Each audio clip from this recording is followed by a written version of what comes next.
Welcome to Guide Guru. We hope this video helps. You start with the essentials. Pick a metal hair stick that fits your hand and the volume of hair you have. Once chosen, clean or lightly roughen the shaft so it grips. Polish makes slipping more likely. Gather a top section about 1/4 to 1/2 of your hair and twist it until it holds its shape.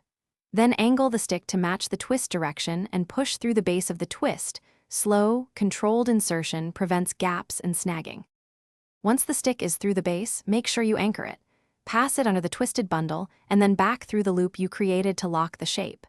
You should angle the stick roughly 30 to 45 degrees to create upward leverage against gravity. After securing, test with gentle head turns and a few nods. If you feel wobble, withdraw slightly and reinsert at a steeper angle. Small angle and placement changes change grip dramatically, so fine-tune until stable. To finish, smooth stray ends, and if desired, wrap the remaining tail once around the base before locking with the stick to hide loose strands. If your hair is very thick or heavy, use 2 sticks in a crisscross for extra support. This also makes a decorative statement. Make sure the sticks are evenly balanced so the bun sits centered. If slipping occurs, reposition slightly deeper, increase the angle, or briefly secure with a small elastic. That simple fix usually stops rotation. Thanks for watching. Consider subscribing if we helped you today.